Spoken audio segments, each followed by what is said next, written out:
Mangke kula mbok dipun batalake iki mawon. Titi Sendari panjenengan wulungake Raden Abimanyu mawon.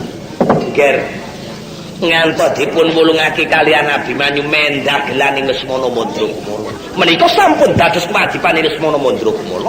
Bab menapa mboten mangerta bilih Titi Sendari menika kagungan garwa.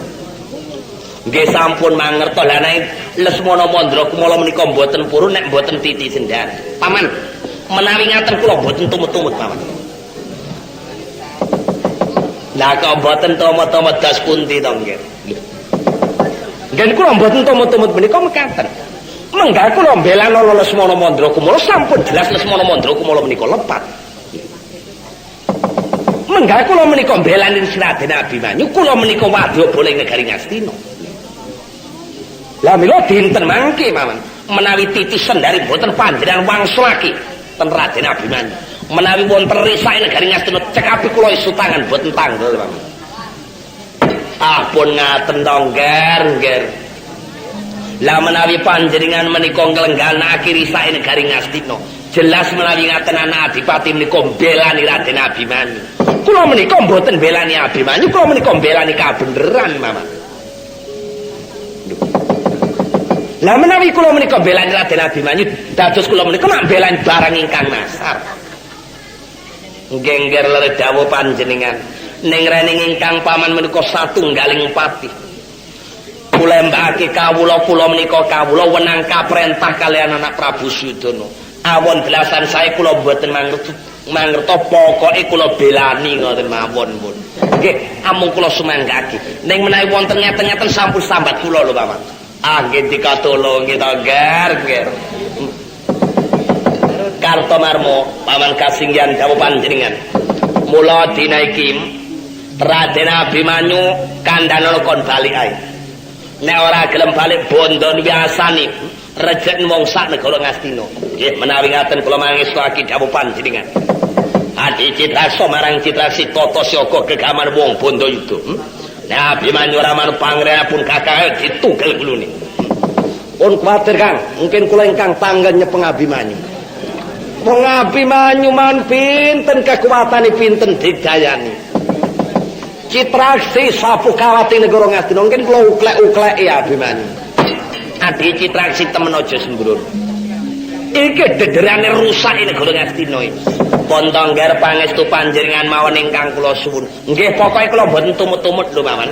Ngger Kartomarma aja kesuwen cekel Abimanyu. Menawi ngaten sendika dawuh panjenengan kula ingkang Raden Abimanyu.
pas nalika ing mangke lamparot Kurawa 108 linta winarna gentosa ingkang sinurwengi kawi.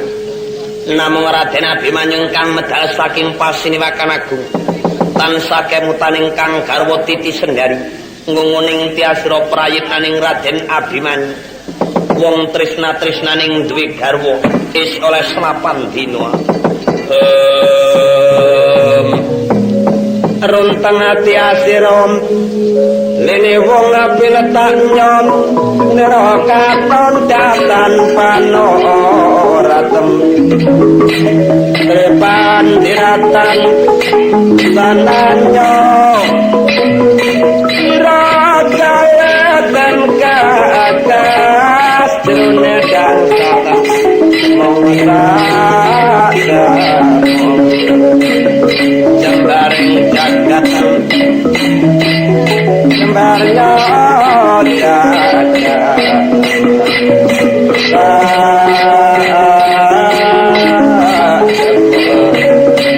jembarnya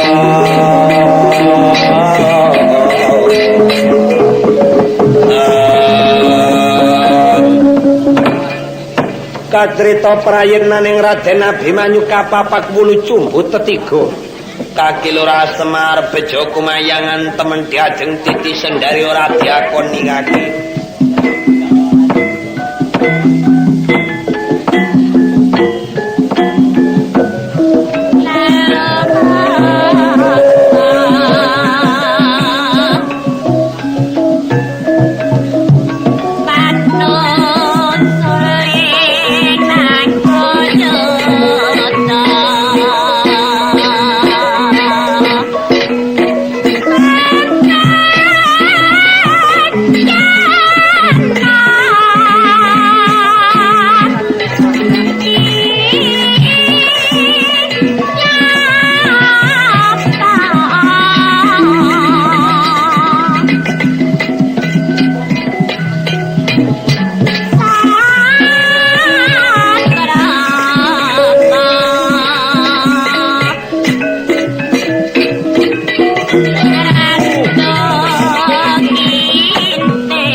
Semar bejo kumayangan temen ngakiden panjenengan kula ajeng mular manika Candra menapa ingkang panjenengan pangisi den Semar ora kaya sliramu lumungguh Titi Sendari iki wis bali metine nak ya wis teko kaki lah niki jelas menawi Gusti kula Titi Sendari niki dipun bujuk pulang lajeng dos pundi Semar targa paripeksa menawa Titi Sendari dina iki oleh ya tak jaluk bali ora oleh tak jaluk bali Titi Sendari seliramu apa ora kelingan diajeng menawa dadi garwaning pun kakang nganti seliramu kapincut marang Lesmana Mandra kumala Titi Sendari kok bejo temen apa dina meh pun kakang ki putraning wong kang ora duwe kaya Kanjeng Rama Permati njur dina iki sliramu kapincut putraning Nalendra kang Dresukendra Baladuna Semar ning nganti aku ora iso lestari gegandeng asta marang Titi Sendari suka bunga dumat gareng karo Petra iya menapa Gusti Abimanyu dina iki mular manika Candra lolo gareng coba marwa padaning Raden Abimanyu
Yen wonten menapa mula dina iki sliramu kudu ngati-ati mangiringake Raden Abimanyu njaluk balike Diajeng Titi Sendari.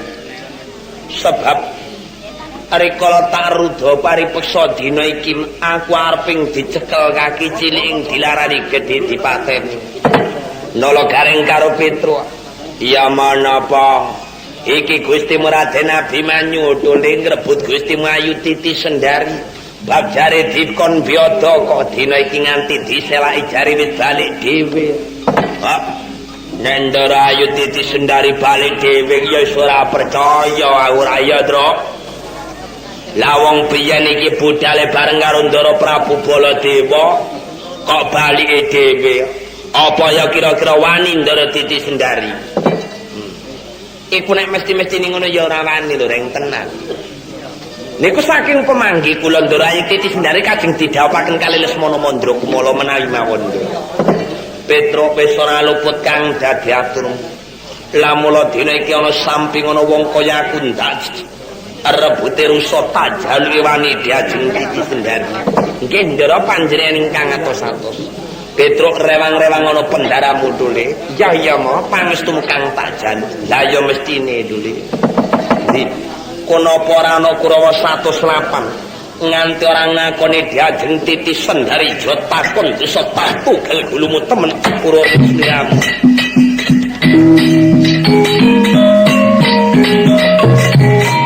Dan kang panjenengan tentang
sampaya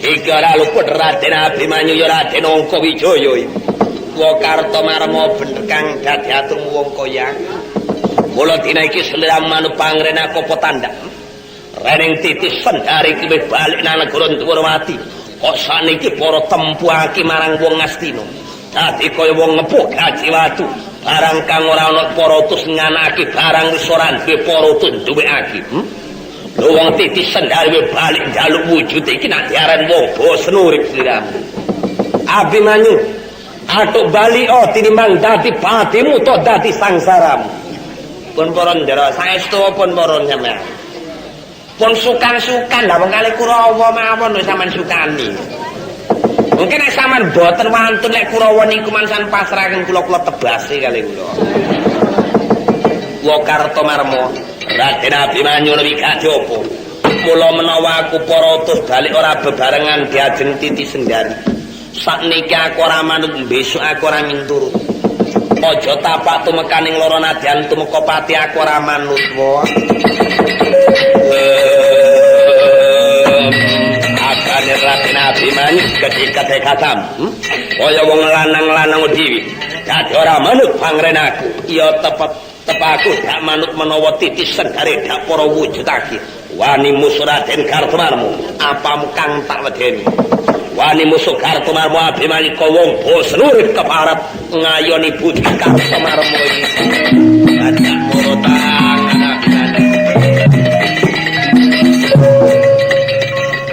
untuk hadapi damu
mampu sananerom utama kiwajangnya pandito yang sukolimong kasenyotang kurbayon